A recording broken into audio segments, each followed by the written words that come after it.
Good evening, ladies and gentlemen, this is Commissar here, and I'm back for game number 2 of this best of 3 series featuring EG's ThorZaiIN, sponsored by Raidcall, and NaNiwa, the teamless Swedish Protoss. So it's a bit of Sweden vs Sweden action coming out from this DreamHack group stage, and we do indeed see ThorZaiIN being up 1-0 at this stage, with NaNiwa desperately needing to play out something on Entombed Valley. Okay, so last game, of course, very disappointing by NaNiwa, just solid standard play by ThorZaiIN. ThorZaiIN did nothing remarkable, take no particular early leads. He just basically had a build order counter to what NaNiwa did. That's okay, that happens. NaNiwa just has to put that behind him and move on, and hopefully for all of our sakes as viewers as well, he can pull out something a bit more interesting to watch than he did in game number 1. Okay, so NaNiwa, of course, is going to be, what? We're on Entombed Valley, so what does that mean? It means probably going to see some sort of 3-base play, of course. Natural is very easy to secure, the 3rd base is close by as well. As a general rule, this map tends to produce fairly long games. Why do I say that? Well, A, it's incredibly large, and while the warp gate mechanic can counter that with some builds, in this matchup, not as often. That's more of a PvP. PvZ, sometimes all-in thing, but we do indeed see close by 3rd base. Say these 2 bases very close together, very easy to defend this 3rd base in most scenarios. The 4th base, not too bad either. The 5th base is very open, making it quite difficult to defend. At the same time, though, it can be done if you have any sort of center map control. Long games, it tends to come into effect, and the of course, the final bases in the corners are very far away from everything, which makes them very difficult to defend. But at the same time, of course, you don't want to send your whole army to attack them, because that just leaves you wide open down the middle. As such, you'd expect to see generally long games from this map. There are lots of bases, lots of space, and I'm just going to have to wait and see what indeed is produced by these 2 players. We do indeed see a Zealot coming out from NaNiwa. A lot of players do skip that Zealot in this matchup, but we do just see one coming out at the moment. The Zealot probably not going to achieve too much. We are seeing a barracks before Command Center from ThorZaiIN to get his fast expansion. As such, I'd expect him to be completely fine in terms of his defense of, like, say, a couple of Zealots, Stalkers at the very start before Warp Gate. But it is important to note that we do see 2 gas geysers from NaNiwa with only 2 workers on each. As such, we're going to see a very specific builds coming out of NaNiwa, as he is managing his gas very closely. What's also interesting to note is that he's getting Warp Gate, he's getting sentries and whatnot, and his mineral count is now being spent on that expansion. There we go. I was wondering when that was coming down. It's a slightly slow expand for this matchup. The expand of ThorZaiIN going to be well ahead. It's going to be ahead by a little bit over a minute, in fact. And we are also going to see this sentry before a Stalker. This is very interesting, as that means, obviously, that we need to see the energy saved up by NaNiwa for his build, so he's probably going to be a little bit vulnerable in the early stages of this game, typically. And that may mean there's a window for this natural to be denied, but we'll have to wait and see, really, what comes out of NaNiwa. Okay, we do indeed see a 1-gate robotics play, so it is going to be very interesting to see how he uses this. There are, of course, many ways to utilize it. Most probably it's going to go straight for this Colossi, although last game he did show that he likes the Twilight Council route as well. On this map, really, anything can work. I mean, there's wide open spaces, so it's great for charge lots to engage in the middle of the map, but again, there are many chokes as well. In the middle of the map especially, great for Colossi. So anyway, it's really whatever the player chooses. That's why this map is so cool. There are lots of interesting places in it, lots of interesting things can happen, and it's just so open for whatever. Just a nice place for the players to play out the sound games on. And we are still having quite a lot of downtime in the early stages of this map. We do indeed see the Marines just having to deal with this one probe. It will go down. That was just a scout for a very early 3rd base, it appears. So NaNiwa does have a proxy pylon, though, which has been placed over by this 4th base. Obviously a great spot to warp in for 2 reasons. One, it does watch the 4th, but more importantly, I expect for this game, it is going to be it's going to provide some option to harass this 3rd base with potential Zealot warp-ins over here. And oh, this is very, very interesting. ThorZaiIN, very aware of the potential for proxy pylons, is going to actually scout this, and this is such clever play from ThorZaiIN, and I love it. The question is he going to see it? Oh my god. Look at ThorZaiIN. Look at his vision. He does not see it. His brilliant idea of sending out this SCV, for it was a brilliant idea, ended up failing because he thinks now that there is no proxy pylon. In his mind, he's confirmed it's not there, but it is there. He just didn't see it. As such, this could be very, very cool for NaNiwa very quickly. Very shortly, rather. Okay, so we are going to see this third base down for NaNiwa before the third base of ThorZaiIN yet again. Last game, NaNiwa went for that quick third and failed to defend it. Can he do anything different this game?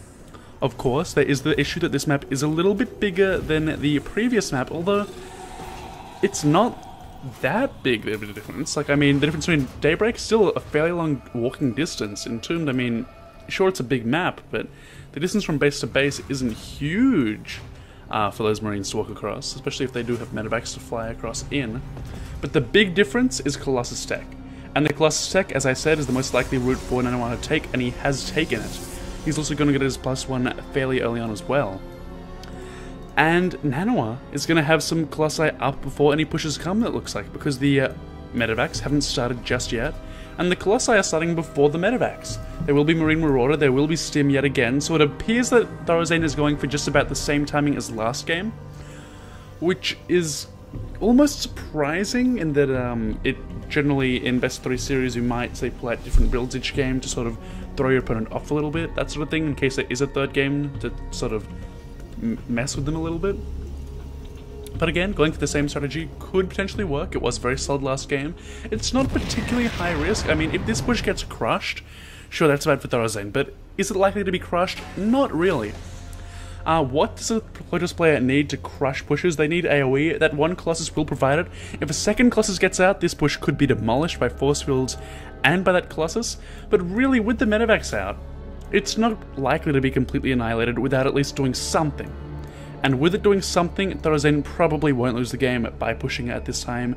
It's a very small commitment. It allows him to take his third, just takes pressure off of him, puts it onto his opponent, makes it third easy to secure. And meanwhile, of course, NaNiwa is fully aware of what is happening this game. He does indeed see the force moving out. The Zealot is going to delay the push even more. I love this from NaNiwa. Moving out the Zealot away from his base to just delay that for a couple more seconds. Maybe allow for another warp in of units potentially. A cannon is going down for NaNiwa, which is a bit weird in this matchup. But, you know, every little bit helps. But here we do indeed see the choke. There is so much sentry energy here. 3 full energy sentries makes a total of 12 force fields available, and it appears that rather than barreling down the front, ThorZaiIN is going to go for that 2-pronged attack route. Probably going to poke at that third with this force on the ground whilst doing a drop into the back. But oh, the observer sees the drop, and I assume that NaNiwa saw that too, and he is indeed pulling a Colossus and an Immortal to deal with that. And yep, he should be okay. Going to lose a few probes. Meanwhile, of course, over here, the main army of NaNiwa waiting at the third base. The push is not actually going to come by ThorZaiIN, as ThorZaiIN realizes that is not my opponent's full army. He is ready for my push at the third base, and as such, that was about as smooth as it gets for NaNiwa in that initial defense. Of course, ThorZaiIN took no losses himself that were significant. He lost, I believe, what, either 2 Marines or a Marauder, I'm not quite sure which one. But the losses in this game have been very, very tiny for both players. Workers killed there were 3, so I mean, that probably paid for the guys that died from that medevac. But overall, a very, very good start by NaNiwa, I'd say. Just because NaNiwa expanded burst, you'd expect the Terran to maybe be slightly ahead at this stage, but he's not. It's still anyone's game though, so we'll have to wait and see what does happen as this game unfolds. Okay, so we are going to see Vikings coming out now 2 at a time by ThorZaiIN. You really want to get to that 6 to 8 Viking 6 to 8 guys in terms of Vikings in order to deal with those Colossi effectively, in order to be able to start getting them down in a couple of rounds, a couple of volleys of fire. But, meanwhile, we do indeed see the High Templar transition from NaNiwa. A very well-timed transition indeed, as basically by the time Vikings will still be coming out onto the field, as there are 6 out now. But Vikings will still be being produced as this first Templar do come out. And of course, if the Terran player overcommits to Vikings, suddenly the Templar become way, way, way too strong. The big question is, of course, how the engagements do turn out, because generally in this sort of matchup, when Templar are involved, when Storm is involved, it all comes down to the engagements, because Storm is just such a game-changing spell. So of course we have to watch out for two things. One, how the Vikings are dealt with, how the Stalkers deal with the Colossi, how well NaNiwa controls his Colossi, and two, how well the High Templar are positioned, if there are ghosts brought in, if they're able to snipe the High Templar or what. As we do indeed see the Ghost Academy now completing for ThorZaiIN. In terms of upgrades, we do see ThorZaiIN about to hit 2-2 in upgrades in about 2 minutes. Meanwhile, NaNiwa is going to hit 2-1, that 2 being the armor, in about the same time. So there will be an upgrade advantage for our Terran player. It's not going to be too huge, but what's interesting to note is that we are seeing air attack for ThorZaiIN, going to make those Vikings more powerful, and we are seeing 3 at a time production now in those Vikings. And with 10 Vikings already out, I mean, 10 Vikings is a good number, but do you really need 13? Do you really need more than that? I don't know. There are 5 Colossi though, so the Colossus production is high for NaNiwa. It's not going to be the end of the world to have these Vikings, but at the same time, ThorZaiIN's going to have a pretty weak standing army on the ground. His medevac count is quite low, and with a low medevac count, Stim becomes a problem. With a low medevac count, Storm becomes more powerful, although feedback of course is good against the medevacs on its own. So really, the big question is it going to be an overcommitment here? He's stopped now, so it looks like it might be okay, and NaNiwa does see this move out coming by ThorZaiIN. He's going to try and defend this newly established 4th base, and he should be okay in terms of his positioning to deal with this. Meanwhile, we see nothing going on by ThorZaiIN. No drops anywhere, no counters anywhere. No double-pronged aggression anywhere, rather. And the observers do tend to deny that sort of play. And that is why we do see the triple observer play by NaNiwa, apparently. Okay, so we do indeed see pilots over at the 5th base of ThorZaiIN, well, the 5th location, rather. And we are seeing the 4th being taken simultaneously. But the cool thing to note by ThorZaiIN is that he's getting 2 additional command centers. Probably just going to be for mules, just mine at bases super fast in unsafe locations. But this is the big warp in here, and they are going to see the ghosts, and how they're going to react, they are not going to. So NaNiwa may be aware of the ghosts, he should be aware of them at least, and he's just going to move out and decide not to go. And now he's going to go, and there is a big storm taking out a big chunk of the army before this engagement starts. And the Vikings, of course, are taking so much damage. That was a big miscontrol there by ThorZaiIN, losing a lot more than he should have. Supply-wise, it does not matter, though, as ThorZaiIN is still very close to max indeed. Meanwhile, the Zealots are causing quite a bit of damage here, a couple of kills between them, and not too much economic damage dealt overall. But there was the mining time. This one Zealot getting an extra couple of kills where he shouldn't have been allowed to.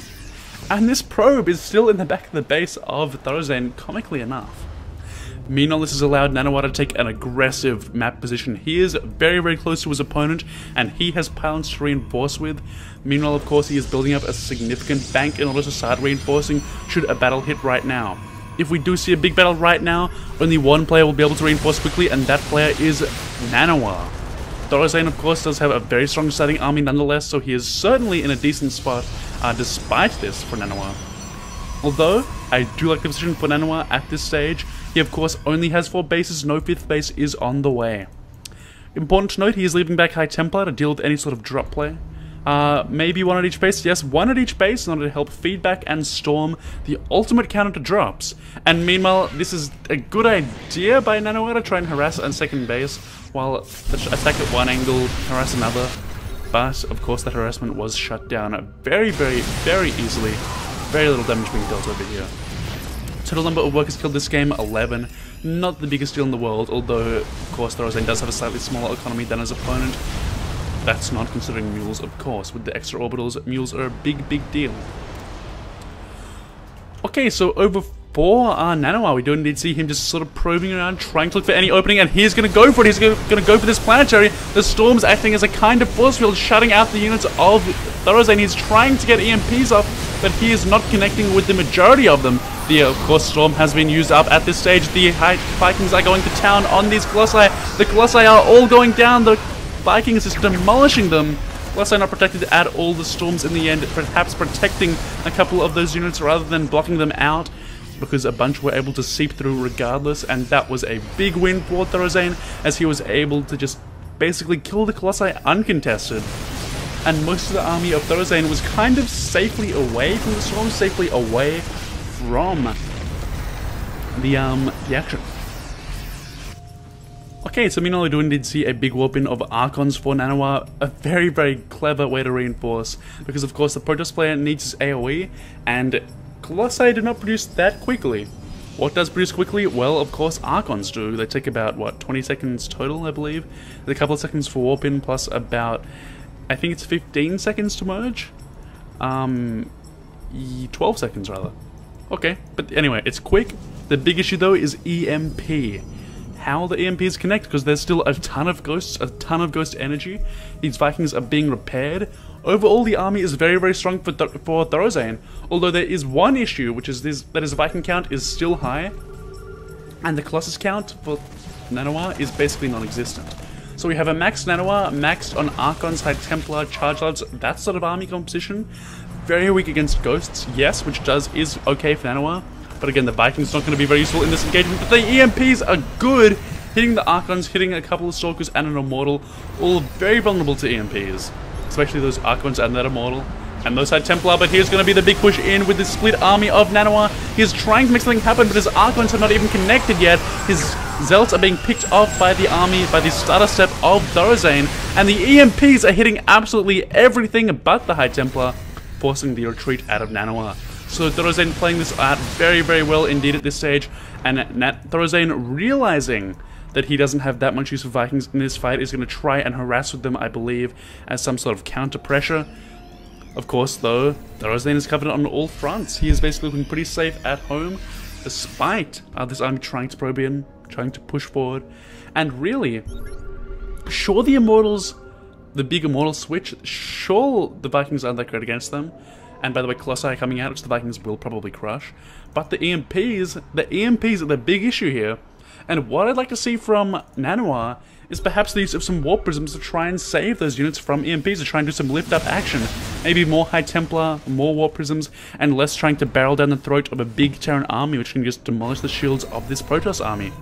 So really, I like ThorZaiIN's position here. NaNiwa, though, in a very good spot of his own. He does have a big bank. He has a bigger bank than ThorZaiIN. He has 5 bases now. He's been 1 base up for quite some time. Again, though, the incomes will be pretty similar at the moment. The mineral income, of course, in the favor of ThorZaiIN. Gas income in the favor of NaNiwa, due to those extra orbitals that were added earlier. Still, weapons continue to be a threat towards ThorZaiIN's economy throughout this game. But that is only one form of harass. It's been kind of decent. I'm going to see a couple more Zealots getting in here as well. Oh! High Templar? Was that High Templar sniping? I'm not entirely sure what was sniped just there. Meanwhile, of course, just anything that can be sniped are being sniped by ThorZaiIN. Very, very good pressure. And the 4th base is again under threat, but I feel like ThorZaiIN's army is in such a good spot. I feel like the ghost count is too high. I feel like it's just going to crumble here. The planetary, though, is going to go down. The force fields are brilliant. The ghosts, though, are seeping through and are going to force... And are going to, yeah, be forced back, actually, by the storms. So that was a big win for NaNiwa here. And NaNiwa is suddenly starting to look quite commanding in his position in this game, as he is, again, not ahead in supply, but his bank is so big. It's ridiculous. He only has 14 gates. Well, rather 12 gates. That's a little bit odd. I would expect him to add on like maybe even 10, 15 more at this stage, just because he has the money to, and he just has such a big bank. He wants to reinforce. He's not doing that, which I feel like is a big mistake. But his army's good. His money's good. His base count is good. It's better than ThorZaiIN's. And upgrades-wise, we have 3-3 versus 3-3. And here we do see the Archon being sniped by ThorZaiIN. A nice little pick up there. Getting a few Zealots and an Archon for free. And it is going to indeed just sort of intimidate NaNiwa. He's going to just sort of back up a little bit. One goes overextending without actually getting off any EMPs. But the big thing that's confusing for me in this game is the High Templar, apart from drop defense. Because there were a couple just around the map for the sake of killing off drops, which appear to have gone away. They appear to have been used up elsewhere now. The High Templar count has been quite low at the army. As I said, that he reinforces with High Templar.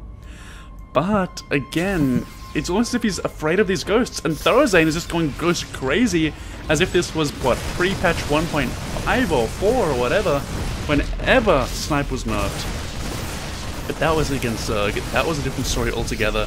But it's been a long time since I've seen a ghost count of 22, which is what we see for ThorZaiIN this game.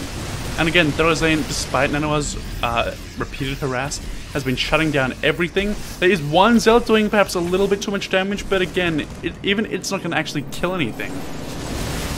So units lost do show it being fairly favored towards ThorZaiIN, which of course he needs, being behind in these bases for so long. And the big issue I feel for ThorZaiIN going forward is that he's been denied of bases quite a bit. He's going to mine out in a couple of minutes, say 5 minutes, within 10 minutes he'll be mined out of these bases. He needs new bases, or he needs to end the game right now. He has the army, his bank is starting to build up. Either he needs to actually be able to secure these locations and mule them up straight away by taking a strong position with his army, or he needs to just make something happen and end the game. But it's very, very hard to end the game when your opponent has a bank of 10,000 total resources, and that is what NaNiwa is playing with. Okay, so NaNiwa is of course just going to be waiting around, just again being very, very patient this game, perhaps too patient. His warp gate count is improved. It's back to up to about, what, 20? So that's not bad at all. Of course, a warping of 20 High Templar into 10 Archons is very, very powerful. The harassment continues over at the third base, but still, this entire game, well, a lot of workers have been killed over the entire game, and the worker count is kinda low for ThorZaiIN. But really, with so many mules, he doesn't need workers for anything but gas, and his income is still fine, provided that he has bases to mine from, due to his orbital command count. As such, the harass I feel is not a big deal. All that matters to ThorZaiIN is his army, and this harassment allows him to have more supply in army and less in economy. Whereas NaNiwa only has 130 supply in army versus the 170 supply in army of ThorZaiIN. So you can see ThorZaiIN, of course, having that big army supply lead, and that is going to favor him in this situation as both players have big banks at this stage of the game. NaNiwa trying to push the issue here, trying to make a big push, but the EMPs did everything, although the High Templars are still with their energy up. The shields, though, of the army are down for the most part. A couple of free marauders there for NaNiwa, not a big deal at all. Meanwhile, of course, we are seeing the reinforcements coming out for ThorZaiIN. Viking count still high, Ghost count still very high. Ghost, Marauder, Viking, Medevac, very, very powerful. Meanwhile, of course, more cities being killed, but like I said, ThorZaiIN doesn't even care enough to retreat them at this stage, due to his mule count. So what, these Zealots coming in, it doesn't even matter. They're being cleared out, they're not doing anything too big of a deal. And really the only thing I'd like to see from ThorZaiIN is perhaps more use of these gas geysers, which is a bit odd. Meanwhile, of course, we can see the Vikings trying to harass these Colossi, just trying to poke in. Both players being incredibly patient, but here's the big push by NaNiwa, being EMP'd instantly, but the High Templars still have energy. Where are the storms? There is one storm coming down, but look at all these units, no shields on anything except for High Templar. And that is absurd. These immortals so squishy at this stage. I feel like this isn't the time for NaNiwa to poke due to the EMPs, but he can't really change that. He's just going to go for it anyway, and he is getting a lot of damage off with his Colossi. The Vikings, though, have cleaned them all up, and now is the time for ThorZaiIN to push back in and do as much damage as he can possibly do. His Viking count perhaps a little bit too high to deal with this ground force, but no. The army of Marauders, the Medevacs being crucial, are going to buy him a little bit more time. The big warp in from NaNiwa is going to mean that he is going to be okay. He's not going to lose the game just yet, but the supply is slightly favoring ThorZaiIN. That's going to change. Like I said, the bank was in the favor of NaNiwa, but NaNiwa is so far behind on units lost, it's quite ridiculous. It is still even, though. Okay, so what I'd like to see out of ThorZaiIN, out of NaNiwa rather, right now is perhaps a big push in right now, because he can remax a little bit faster. He can get units in instantly, and I feel like if he hits at 200 straight away, that'll be a decent window for him to do some damage in. Meanwhile, of course, the space is being harassed by only a tiny group of Marines, but enough to shut it down, really, enough to require a response. I'm going to have to wait and see if NaNiwa does indeed deal with that, or if he just moves on and tries to end the game right here. He appears to be doing that 200 supply push. He knows he can get out an army a lot faster than his opponent. He knows that 3-3-3 is kind of almost better in a way than 3-3. Fairly similar, though. And we are going to see again the armies meeting up for another big engagement. Of course, ThorZaiN's army is significantly depleted this game as NaNiwa is going to move in. EMPs are what ThorZaiN needs to keep himself in this fight. The Vikings, of course, being fairly useless to supply against such a low count of Colossi. Only 2 of them are in the field at the moment. So, it's all going to come down to these ghosts. Can the ghosts be super cost efficient?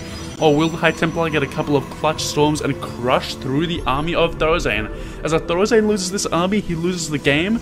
If NaNiwa loses this army, he is completely okay. What's going for ThorZaiN is this one base is... Oh my god, even being denied by NaNiwa. I couldn't see that on the minimap. But NaNiwa is looking very strong as a result of that little check. Nothing is actually going in the way of ThorZaiN right now. So he needs a big army to kill his opponent. That is his one hope. It's a decent hope too, as this army is about as good as it gets without maybe... Yeah, it's about as good as it could get. And of course the EMPs are of course keeping this army at bay. The Archons so useless if they have been EMP'd. And oh, we are going to see ThorZaiN commit here. It appears he is charging forwards. He is trying to take out these Colossi at the very start of the engagement as well with his Vikings. And he is picking off so many Archons here. The army of NaNiwa is melting in the initial stages of the battle. But now on lower health, ThorZaiN is just suffering the consequences of having little supply. The warp in of NaNiwa is huge. The Zealots are trying to make the battle last for NaNiwa. As the more evenly you can trade, the better. And oh, the storms are huge on top of all of the medevacs, but it is not enough as the healing is still too high. And ThorZaiN is again going to hold on for a little bit longer. But as I say, that 20 High Templar are being warped in simultaneously. The bank of NaNiwa is insane, but it is being depleted. And that is making this game very close indeed. NaNiwa has been relying very heavily on his bank, but he's been fighting so inefficiently that the Terran player is in such a good... as he's traded so well that the base difference has been keeping NaNiwa alive. It hasn't been keeping him ahead, it's been keeping him alive. And that is really ridiculous. This base over here, meanwhile, is going to be sniped by ThorZaiN with a couple of overstimmed, perhaps, Marauders. And the army of NaNiwa, look at it, it's only High Templar and Archons with a few Zealots. And really, this army is super weak against Ghosts. And NaNiwa is struggling so much against these Ghosts, I really feel like he either needs to just go for Colossi and just try to deal with the Vikings, try to control really well against those Vikings, or go for Warp Prisms. The Warp Prisms can be sniped by Vikings, yes, but they can potentially dodge GMPs. It requires good control from NaNiwa, and we just haven't seen anything that remarkable from him yet this game. In terms of his army control, he's played very solid in terms of his macro, but in terms of his unit control, it hasn't been super remarkable. Meanwhile, of course, space is so vital for ThorZaiN to get a little bit more money to try and get to that point where he can remax. But again, NaNiwa has been great at denying bases. He's just trying to starve his opponent. The only problem he's had is just those battles. The battles where he's traded so inefficiently.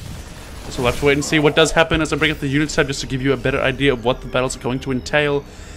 Again, that lower CV count means that the armies are very even between these two players. In fact, ThorZaiN has a superior army despite that supply count. So in a big battle, ThorZaiN should be okay. And it's all up to NaNiwa and his bank, and he is indeed re-establishing this 5th base over here. Meanwhile, 6th base rather. Meanwhile, ThorZaiN has been unable to get a 5th. That is the big deal. And can ThorZaiN remax out? It appears that he won't be able to. ThorZaiN's income is down to basically 0, and that means he's going to have to go for it and see what he can do. This is the big army of NaNiwa, but it's pretty out of position at the moment. No Colossi in it at all. The EMPs are doing tremendous damage to this army.